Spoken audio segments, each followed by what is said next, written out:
প্রিয় ভিউয়ার্স, আসসালামু আলাইকুম। আশা করছি সবাই ভালো আছেন।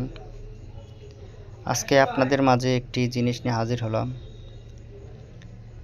এটা হচ্ছে একটি 6 পোর্ট আই চার্জার। এটা আমার কাজের সুবিধার জন্য আর কি, মোবাইল রিপেয়ারিং কাজের জন্য আর কি অর্ডার করেছিলাম, আজকে এসেছে। তো এটা আনবক্সিং করে দেখব যে এর ভিতরে কী কী আছে বা কিভাবে কাজ করে, সব ঠিকঠাক আছে কিনা। তো প্রথমে দেখতে পাচ্ছি এটা একটি এসি কর্ড বা পাওয়ার কেবল। এটা দিয়ে এই চার্জারে লাইন দিতে হয়, আর এইটাই হচ্ছে সেই চার্জারটা। মোটামুটি মাশাআল্লাহ ভালোই আছে, সুন্দর। এটার ব্র্যান্ড হচ্ছে রিলাইভ। এটার মডেল নাম্বার হচ্ছে RL304P। এটা হচ্ছে 6টি পোর্ট আছে, তার 2টি হচ্ছে ফাস্ট চার্জিং শো করবে, আর 4টি হচ্ছে নর্মাল চার্জিং।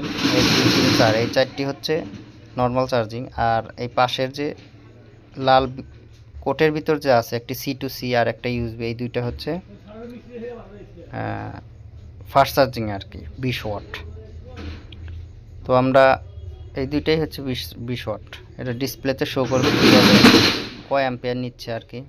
তো আমরা প্রথমে এসি কোডটিকে কানেক্ট করে নেব, তারপরে চেক করব আর কি যে কত অ্যাম্পিয়ার নেয় বা সব ঠিকঠাক আছে কিনা। ডিসপ্লে চলে এসেছে। তো আমরা একটা চার্জিং কেবল নিয়ে একটা ফোন চার্জ করে দেখব যে অ্যাম্পিয়ার শো করে কিনা বা কীরকম ভোল্টেজ টানে। এখন মোবাইলের সাথে কানেক্ট করে দেখব যে কীরকম অ্যাম্পিয়ার টানে আর কি। আমরা সি টাইপ পোর্ট নিয়েছি, মোবাইলের সাথে কানেক্ট হয়েছে। আপনারা দেখতে পাচ্ছেন যে ডিসপ্লেতে আমরা প্রথম ইউএসবিতে চার্জিং কেবলটা লাগিয়েছি, এটাতে অ্যাম্পিয়ার নিচ্ছে হচ্ছে 0.6 অ্যাম্পিয়ার। এবার আমরা ইউএসবি কেবলটা ফাস্ট চার্জিং ইউএসবিতে কানেক্ট করব, দেখি কত অ্যাম্পিয়ার টানে আর কি, ফাস্ট চার্জিংয়ে কত অ্যাম্পিয়ার টানে। তো দেখতে পাচ্ছেন যে ফাস্ট চার্জিংয়ে 2.65 এরকম অ্যাম্পিয়ার টানতেছে।